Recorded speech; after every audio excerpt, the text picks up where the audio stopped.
자, 오늘은 마가복음 21번째 세례 요한의 죽음의 의미라는 우리 주제로 말씀을 나누려고 합니다.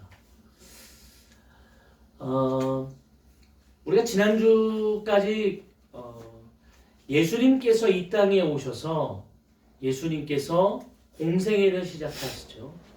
세례 요한에게 세례를 받으시고 공생애를 시작합니다. 그리고 예수님께서는 쭉 달려오세요. 예. 근데 그 달려오신 목적이 성경에 보니까 이 의미를 위해서 달려오셨거든요. 한번 찾아볼까요? 마가복음 4장 11절입니다.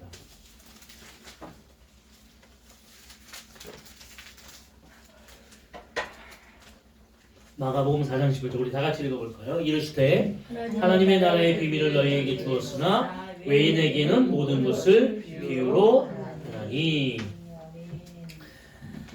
하나님의 나라를 위해서 오늘 이 모든 일들을 예수님께서 행하고 계시는 거예요.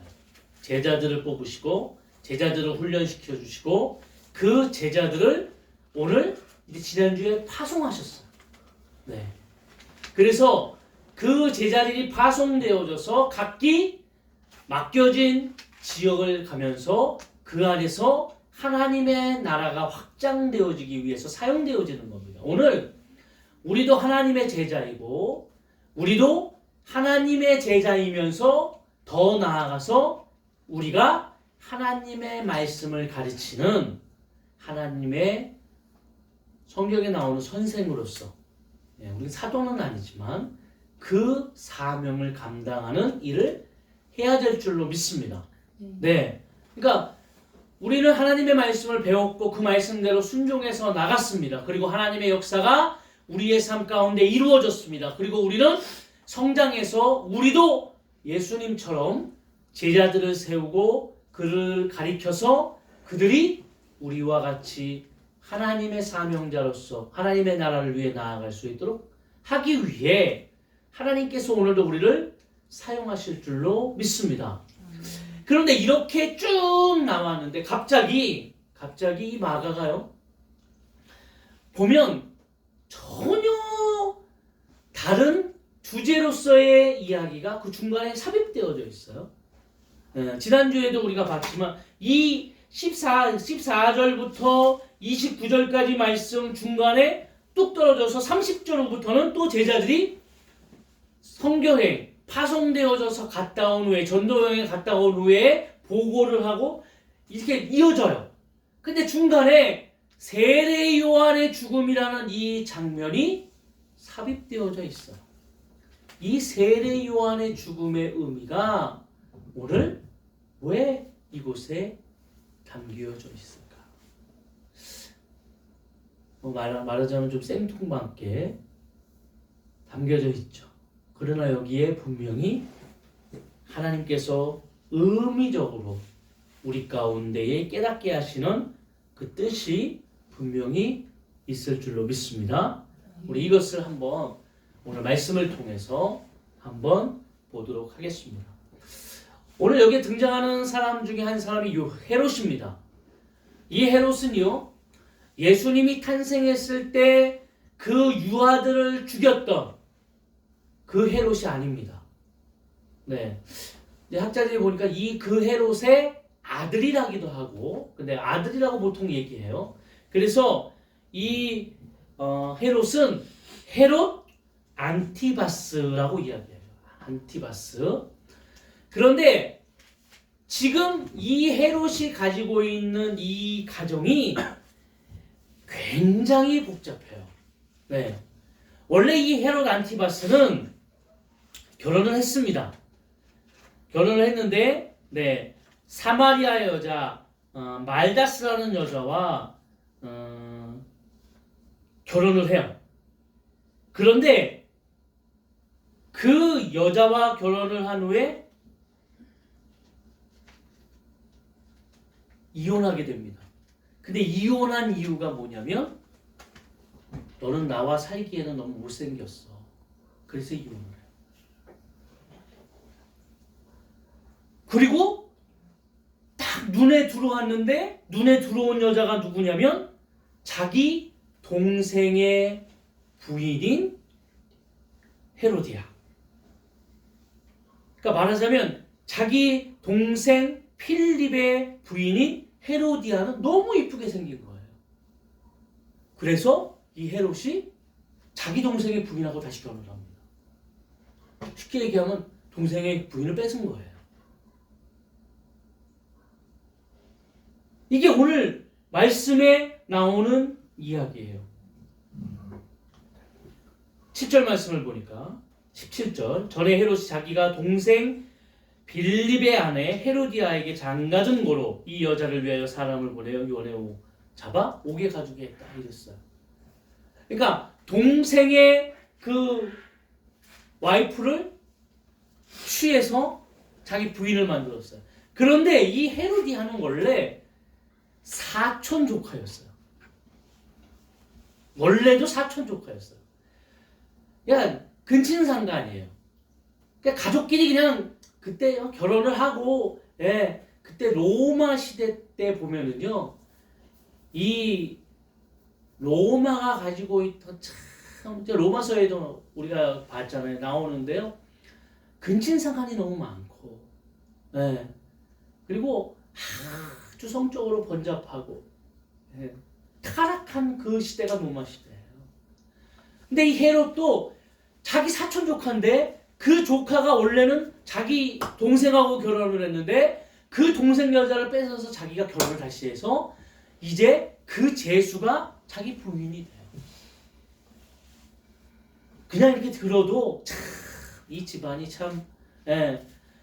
그런데 자 이것을 이렇게 보니까 헤롯이 이제 자기가 왕이 돼서 마음대로 했는데 아무도 이야기를 못하는데 이것을 바라보던 하나님의 선지자 요한이 18절에 보니까 이는 요한이 헤롯에게 말하되 동생의 아내를 취한 것이 옳지 않다 하였음이니라.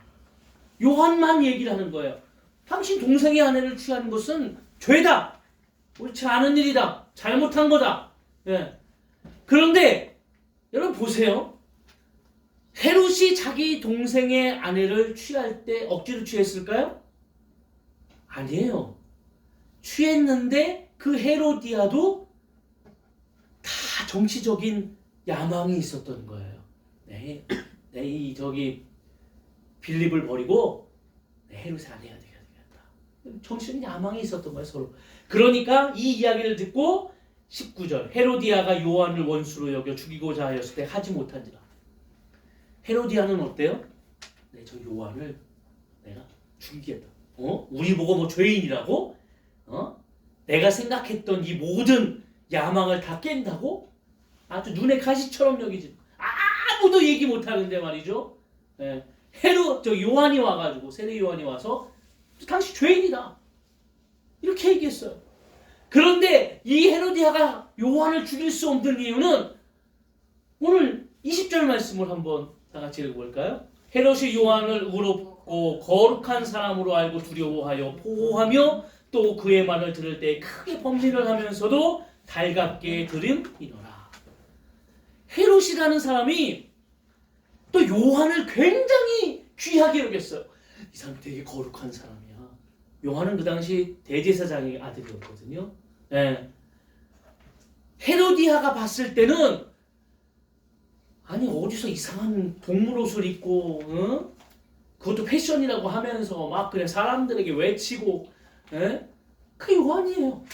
광야에서 외치고 석청을 먹고 동물의 옷을 입고 그냥 그렇게 살았던 사람이 요한인데요. 그 사람이 어느 날 와가지고 당신 죄인이다라고 얘기해요. 이 요한의 이 이야기가 헤롯에게는 어떻게 해요? 이 사람 참 귀한 사람이고 이 말을 듣는데 번민하는 거죠. 정말 내가 이게 죄를 지었나? 그리고 번민하면서도 어떻게 해요? 달갑게 들었어요. 번민하면서 아유 그러면은 내가 쟤를 죽여버려 이게 아니고 달갑게 들었어요. 네. 근데 어느 날 사건은 이렇게 시작됩니다. 그 뒤에 그 어느 날 헤롯을 잡아와요. 누구 때문에 잡아오냐면 헤로디아 때문에 잡아옵니다. 헤로디아가 너무 헤롯을 미워하니까 잡아오긴 해요. 그러나 옥에 가두어서 죽이진 않아요. 그런데 헤롯의 생일날이에요. 생일날 이 헤로디아가 그 동생 빌립과 사이에서 낳은 딸이 하나 있었는데 이 딸이 헤롯의 생일날 춤을 추게 됩니다. 근데 제가 영화가 있어요. 예, 그 헤롯 춤을 아주 기가 막히게 춰요. 이 딸 너무너무 잘 춰요. 그러니까 헤롯이 또 거기 있는 사람들이 다 보고 막 흡족해가지고 어떻게 너 그렇게 잘 출 수 있냐 하면서 이 딸한테 뭐라고 얘기하냐면 너 소원이 뭐냐? 네 소원 내가 다 들어줄게. 네가 나라 절반을 달라고 그래도 내가 주겠다. 이 정도로 만족을 해요. 그러니까 이 딸이 어떻게 하냐면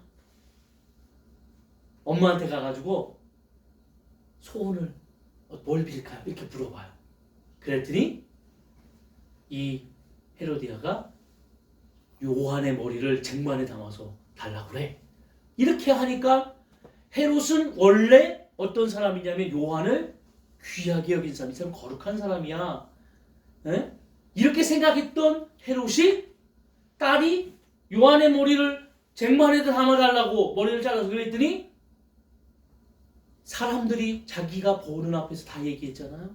거기에 많은 사람들이 이제 있는데 자기가 뱉은 말이 있으니까 어떻게 할 수 없으니까 그냥 그럼 보내서 요한의 머리를 가져오라고 해요. 그리고 요한은 그렇게 감옥에서 머리가 잘려서 죽어요. 오늘 이 이야기를 들으면서 말이죠. 하나님의 일을 감당했던 사람, 오늘도 하나님의 나라를 위해 나아가는 이 모든 여정 속에서 그렇게 사용되어지는 우리의 삶에서 우리가 부딪히고 있는 이 세상이라는 이 모습을 바라보면서 우리에게 여러 가지 벽들이 생기게 됩니다.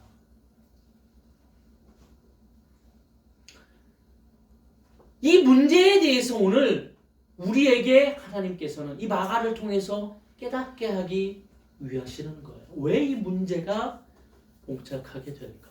첫 번째는 이 헤롯이라는 사람이 이렇게 할 수밖에 없었던 것은 욕심 때문입니다. 하나님의 말씀이 선포되어지고 그 말씀이 오늘 이 복음이 많은 사람들에게 오늘 우리가 이야기할지라도 내 옆에 있는 사람, 나와 가까운 사람 이야기할지라도 변화되지 못하고 그 사람이 하나님 앞에 나올 수 없는 가장 첫 번째 벽이 있다면 그것은 욕심입니다. 욕심 때문에 그래요. 헤롯은 오늘 요한이 이렇게 얘기한다고 할지라도 누구를 포기할 수 없어요. 헤로디아를 포기할 수 없어요. 번민을 하고 달갑게 들었으면 욕심을 내려놓고 잘못된 것을 바꾸는 것이 변하고 깨달음입니다. 아멘. 그런데 그렇지 않아요. 새해가 되니까 제가 얘기했잖아요. 새해가 되니까 사람들이 많이 하는 행동이 뭐냐면 복권을 많이 산다고 했죠. 아주 복권 집이 아주 그냥 난리가 났어요. 특히 조금 1등이 나오고 명당짜리라고 하는 데는 제가 얘기했던 거예요. 줄을 막 몇 시간씩 서야지 살 수 있는 거예요. 사람들이 여러분 욕심이라는 게 다 나쁜 건 아니에요. 욕심이 좀 있어야 되죠. 네, 욕심이 없으면 우리가 아무것도 하지 못하는 사람이 돼요. 건강에 내가 좀 건강해야지 이런 욕심이 생겨야 운동하게 되는 거예요. 어떤 분이 그러잖아요. 네, 요즘 우스갯소리로 세상 사람들이 그러죠. 내가 정말 회사 가기 싫고 돈 벌기 정말 힘들 때 나에게 원동력이 되는 게 뭐예요? 아유, 아니에요. 그건 가족도 물론 있지만 제일 원동력이 되는 건 빚이에요. 네, 빚이 나에게 오늘 저걸 갚아야 돼 라는 그 힘으로 다시 일어나서 나가는 거예요. 또 다른 의미로는 내가 가지고 싶은 빚이 왜 생겼습니까?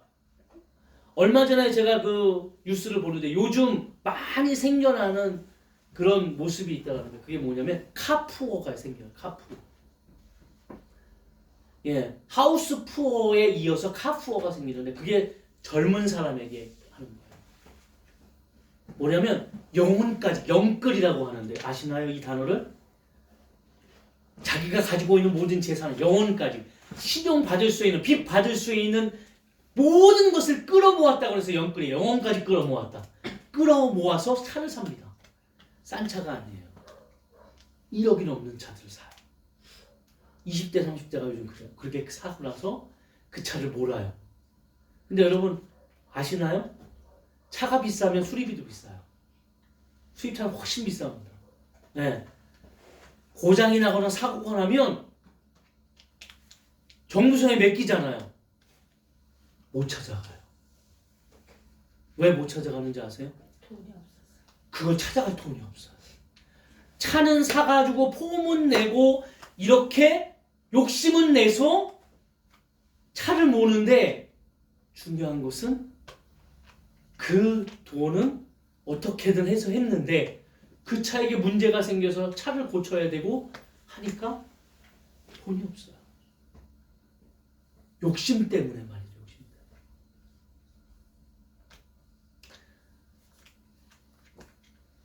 욕심이 지나치면 뭐가 됩니까?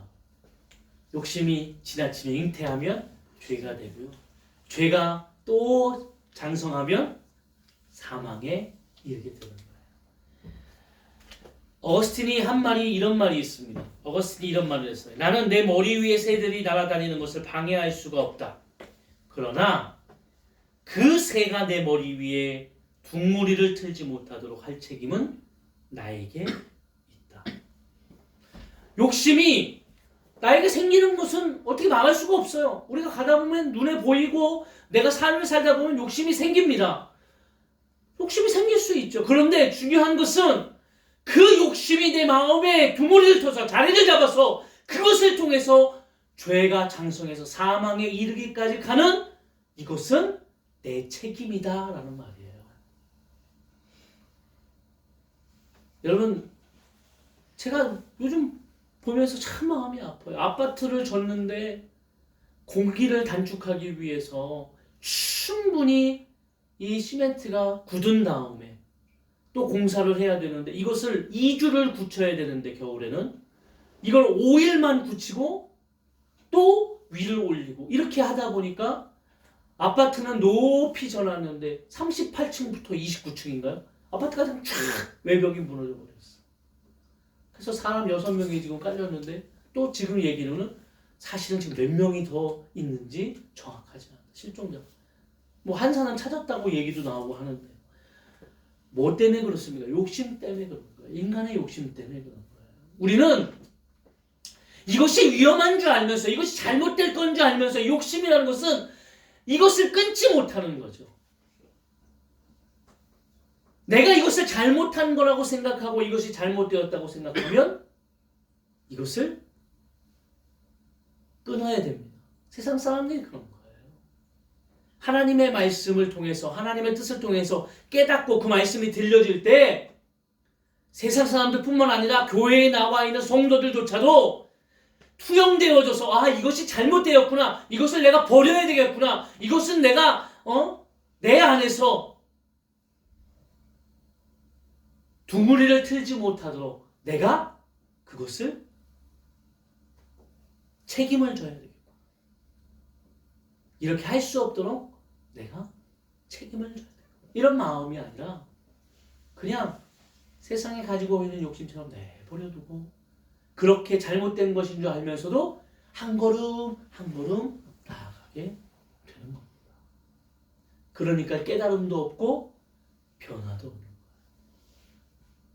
세상 사람들도 그 말씀에 변화가 없지만 교회에 나와서도 세상의 냄새가 나는 사람으로 그냥 그 모습대로 하나님 앞에 예배하는 사람들이 얼마나 많은지 모릅니다. 하나님은 우리에게 그 욕심에 대해서 이야기해 주는 거예요. 그것이 하나님의 나라를 위해서 나아가는 우리의 삶의 방해물이 된다. 그것 때문에 요한은 죽을 수밖에 없습니다. 두 번째는요, 허영심입니다. 허영심.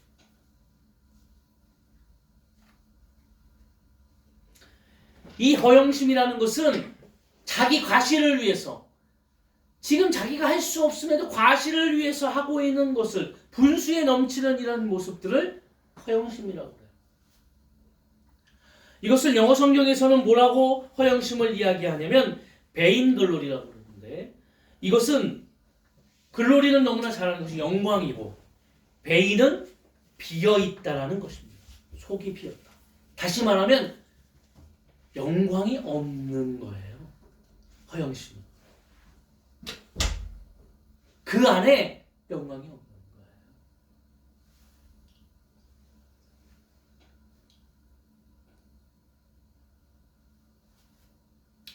이 소녀가 춤을 춥니다. 그리고 이 소녀의 춤을 보면서 이 헤롯이 너무 기쁘니까 야!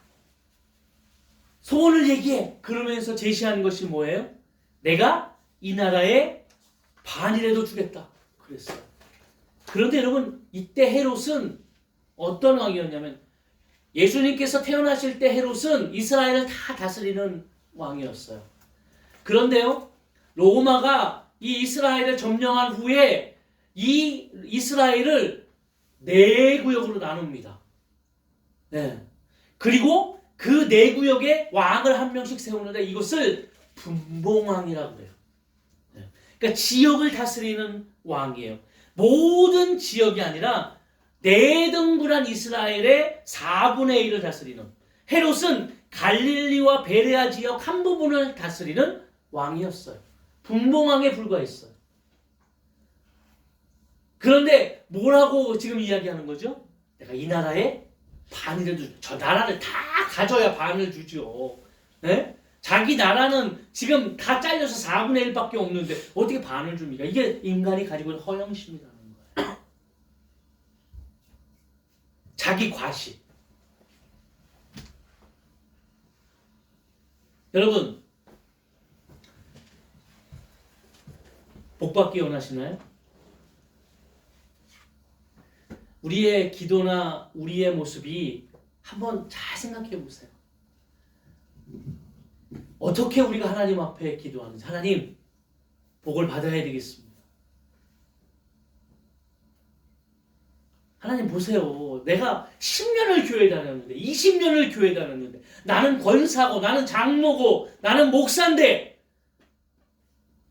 요새 말을 한 번만 할게요. 쪽팔리게 하나님 이게 뭡니까? 네?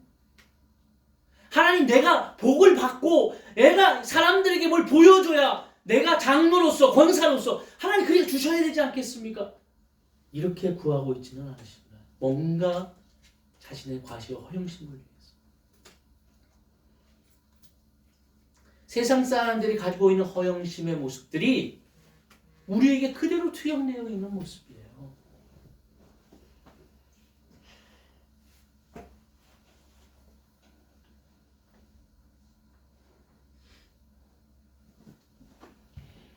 여러분, 우리가 그래서 착각하지 말아야 되는 부분이 뭐예요? 비전이나 또 하나님께서 주신 계획, 소명, 달란트, 꿈, 이런 거와 허영을 착각하면 안 된다.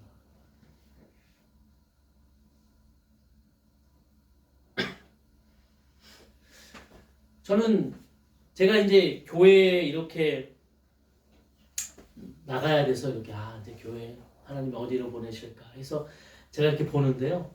제가 얼마 전에 제가 이제 얘기를 했어요. 어떤 교회가 났는데 4층짜리 교회예요. 네. 너무 재밌는 거. 이 목사님도 이것을 이 성전을 지으셨을 때 하나님의 뜻이라고 지었을 텐데라고 생각을 했어요. 근데 왜 그랬지? 교회가 13억인가 그런데요. 빚이 12억 4천이에요. 그 교회는 6천만 원만 있으면 살 수 있어요. 빚도 않고. 그래서 제가 이 교회는 이게 지을 때 얼마나 이런 교회들이 얼마나 많은지 몰라요. 빚을 내서 교회를 지었는데 근데 여러분 아시나요? 그 교회들을 교회가 사면 너무 좋은데요. 그 교회 자리를 이단들이 삽니다. 특히 요즘엔 이슬람에서 사요. 그 기도처로 삼고 교회 자리를 그런 일들이 지금 굉장히 많이 생겨요. 한번 생각해볼 문제잖아요. 뭐 이제 다 지난 거고 이제는 뭐 잘 하고 있으니까 그런데 처음에 사랑의 교회가 지금 그 자리죠. 법원 있는데 그 앞에 그 무슨 사건인지 모르겠는데 거기에다가 사랑의 교회를 지었는데 그 교회가 지금 1,000억짜리 교회거든요. 방주의 모양으로 잘 지어놨어요. 근데 이제 그때 나온 이야기가 뭐냐면 아니 무슨 1,000억을 들여서 하나님의 교회를 짓냐 이렇게 해야 되냐. 뭐 그 교회 사정도 있죠. 얼마나 수많은 개척교회들과 얼마나 많은 어려움 당하는 교회가 있는데 교회 하나 짓는데 1,000억을 부어서 교회를 쳐야 되냐 이런 얘기들이 있었어요. 하나님의 비전과 인간의 허영 사이에 우리가 잘 분별하고 착각하지 않아야 된다는 얘기죠. 하나님의 비전은 하나님께서 하나님의 뜻을 통해서 하나님의 나라를 위해 그 뜻을 이루어가는 과정 속에 이루어지는 겁니다. 그러나 허영은 인간의 어떤 자신을 나타내기 위한 욕심을 통해서 다른 사람에게 보이기 위한 그런 모습으로 그 일이 시작되어지는 거예요. 우리가 잘 분별해야 될 줄로 믿습니다. 헤롯은 그렇게 허영 있게 얘기한 거예요. 그게 인간에서 사는 사람들의 모습이에요. 주위를 보세요. 허세와 허영.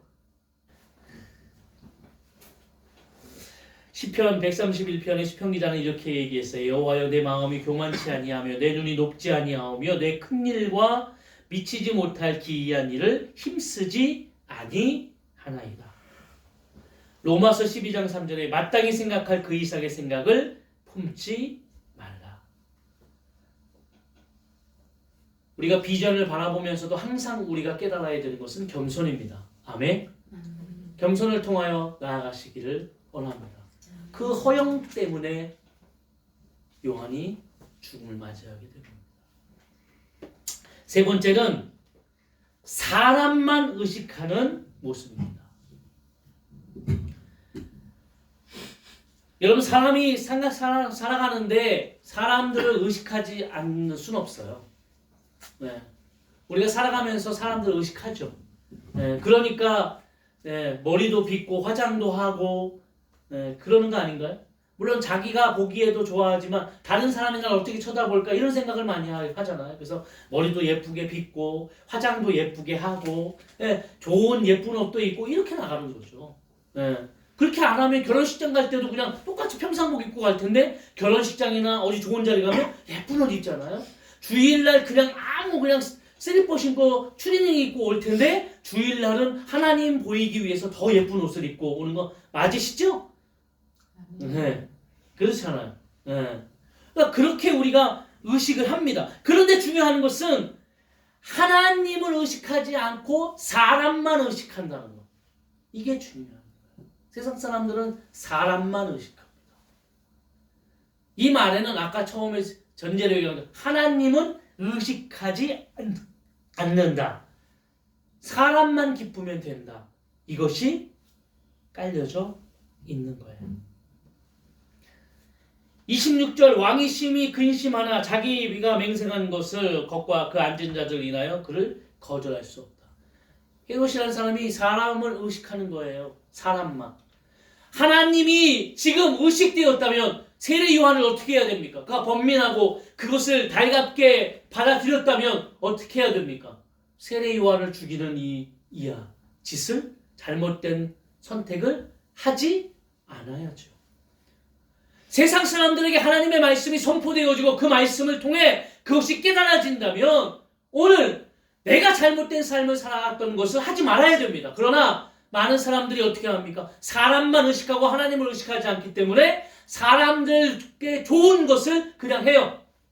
그래서 이 사회가 지금 우리가 살고 있는 모습이 마녀 사냥이니 사람들을 그냥 끝으로 몰아서 그 사람들을 그것이 진실이 아님에도 불구하고 진실처럼 포장되어져서 지금 많은 사람들에게 어려움을 주는 일이 너무 많아요.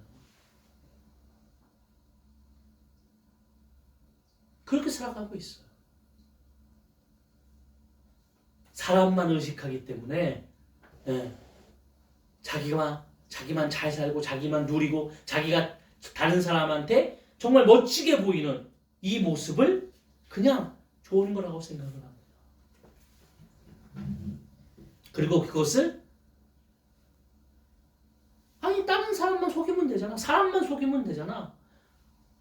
그 내 눈앞에 있는 사람만 속이고 잘 살면 난 행복한 거야. 성공한 거라고 생각하는 거죠.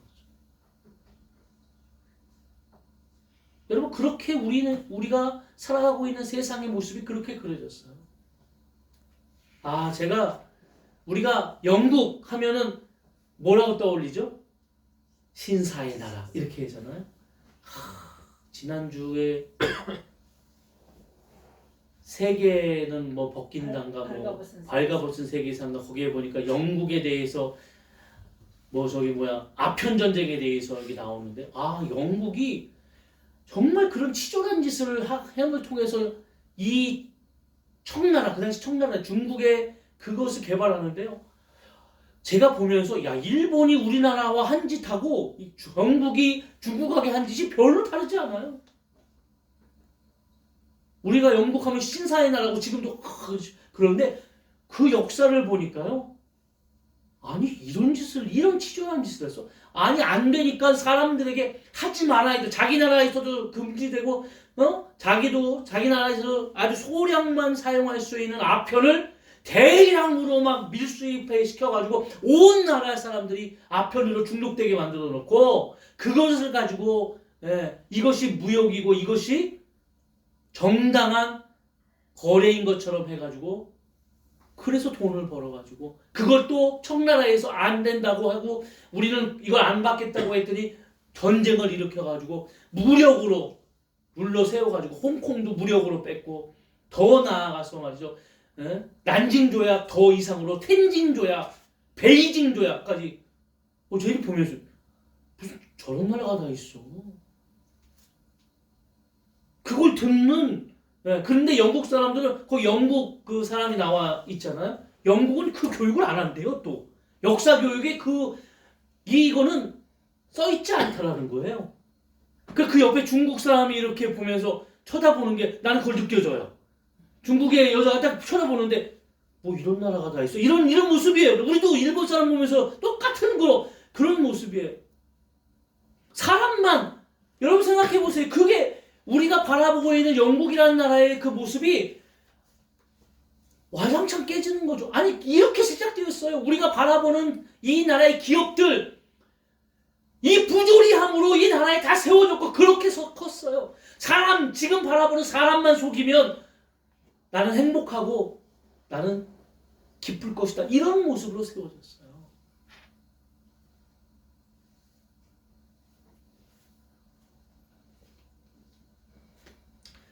칼빈이라는 사람은 종교개혁을 했습니다. 우리 지금 장로교는 칼빈의 어떤 이 사상을 통해서 우리가 나가고 있는데요. 종교개혁 당시에 많은 유럽의 나라들이 가치관 혼란, 정치적인 혼란을 가지고 있었어요. 많이 혼란스러웠습니다. 전쟁이 계속 끊이지 않고. 근데 스위스 제네바라는 이 도시의 한 사람이 이 칼빈이라는 사람입니다. 이 개혁자 한 사람을 통해서 이 나라가 이 도시가 완전히 바뀌게 됐습니다. 종교개혁뿐만 아니라 이 칼빈을 통해 도시의 문화, 정치, 삶의 패턴이 완전히 바뀌게 됐고요. 그를 왕이라고 칭하는 사람도 있었고 그를 신뢰함을 통하여서 그가 내놓는 그런 책이나 그의 사상을 통해서 그의 양심을 통해서 완전히 제네바가 또 유럽이 바뀌게 되어지는 놀라운 역사를 이루게 됩니다. 그런데 이 칼빈의 가장 중요한 좌우명이 뭐냐면 코람데오입니다. 그는 하나님 앞에서라는 이 코람데오의 뜻을 가지고 항상 살아가는 겁니다. 하나님 앞에서. 하나님 앞에서 나는 어떻게 하고 있느냐? 하나님 앞에서 나는 어떻게 살아가고 있느냐? 하나님 앞에서 예배하는 나의 모습은 어떤? 이 코람데오라는 이 사상을 통해서 이 칼빈은 다른 사람들이 보지 못하는 것을 보게 되어지는 거예요.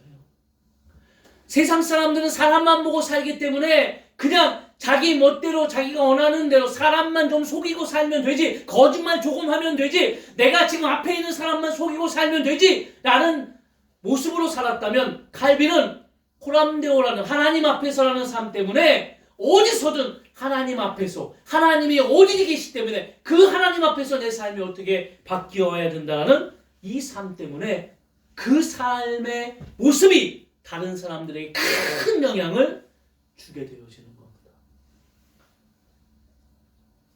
오늘 잘못된 사람들의 모습을 통해서 그 사람들만 바라보는 선택이 요한을 죽인 것처럼 오늘 이 세상은 그렇게 사람들만 바라보고 나아가기 때문에 죄를 짓고도 어떻게 합니까?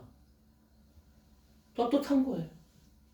참 진짜 이 나라를 보면요, 어느 때 보면 돈 좀 있고 말이죠, 권력 좀 있으면 죄를 지어도 당당하게 쓸 수 있는 이 모습을 보면 야, 이게 정말 부조리하고 이것이 정당하지 않다는 모습들을 보게 됩니다.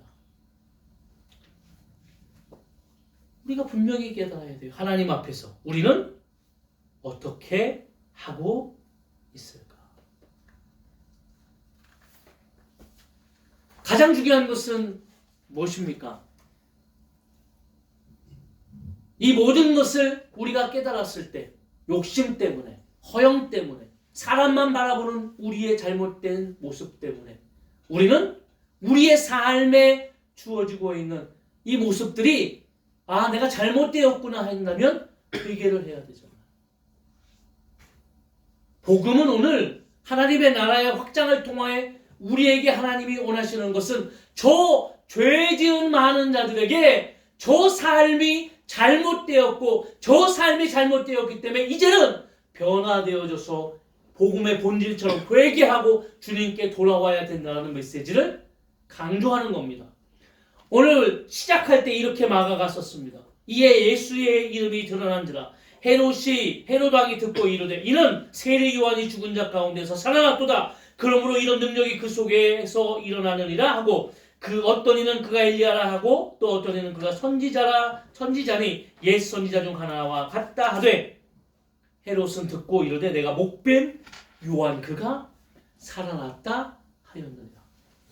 예수님을 보면서 자기가 얼마 전에 죽인 예수의 놀라운 역사를 보면서 헤롯이 벌벌 떱니다. 두려워합니다. 그리고 뭐라고 생각하는 거예요? 아! 내가 얼마 전에 죽인 세례 요한이 다시 살아났다. 두려움에 떨고 있는 헤롯에게 필요한 것은 뭡니까? 회개입니다. 죄를 뉘우치고 하나님 앞에 돌아오는 겁니다. 그런데 여러분, 이 헤롯이 회개하고 돌아왔을까요? 아니요. 여러분 아시나요? 얼마 후에 이 헤롯은 예수님을 십자가에 못 박는데 도구로 사용됩니다. 이 헤롯이 이 당시 회개하고 돌아왔다면 이는 놀랍게 변화되어지는 하나님의 역사를 분명히 깨달았을 겁니다. 세례 요한은 죽였지만 그 죽음의 의미가 그냥 묻히는 것이 아니라 그 의미를 통하여 이 헤롯이 변화되었다면 값진 인생으로 분명히 이루어졌을 겁니다. 그러나 그는 변화되지 않았고 회개하지 않았습니다. 듣긴 들어도 두려워할지라도 그는 그것을 통하여 나아가지 않는 겁니다. 회개하지 않는 겁니다. 이 시대가 그렇습니다. 많은 사람들이 듣습니다. 그런데 회개하지 않습니다. 더 나아가서는 그래서 회개를 원하는 이 메시지를 듣기 싫어합니다. 뭘 좋아하나요? 복받은 얘기, 잘되는 얘기, 하나님 안에서 형통한 얘기, 하나님 안에서 나아가면 기적이 일어나는 얘기, 더 나아가서 하나님께서 주시는 30배, 60배, 100배의 놀라운 하나님의 축복의 얘기만을 좋아합니다. 세상 사람들이 얘기하는 것처럼, 위인전을 얘기하는 것처럼 연약한 자가 놀라운 하나님의 역사를 통하여 기드온이 놀라운 승리를 이끌었던 그런 이야기만을 좋아해요. 중요한 건 왜 그렇게 되었고 왜 그가 그 일을 이루기 위해 회개해야 하는가를 원하지 않는 겁니다. 이게 중요한 거예요. 요한의 죽음은 오늘 그 죽음으로 끝나는 것이 아니라 이 시대를 살아가고 있는 우리에게, 저 세상 사람들에게 왜 그들이 복음을 받아들이지 못하고, 왜 그들이 그렇게 변화되지 못하고, 왜 그들이 하나님께 나올 수 없는가를 우리에게 이야기하고 있는 것, 깨달으시기를 원합니다.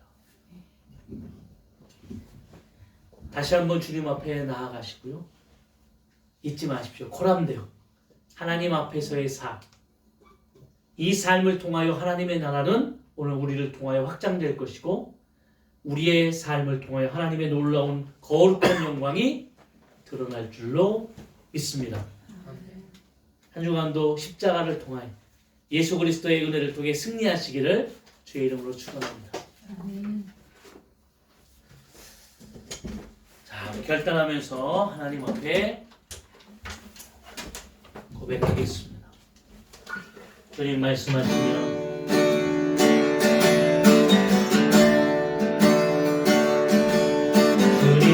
말씀하시며 내가 나가리라.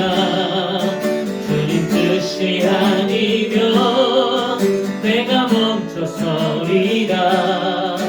나의 가고 서는 것 주님 뜻에 있으니 오 주님 나를 이끄소서. 주님 말씀하시며 말씀하시며 내가 나가리라. 주님 뜻이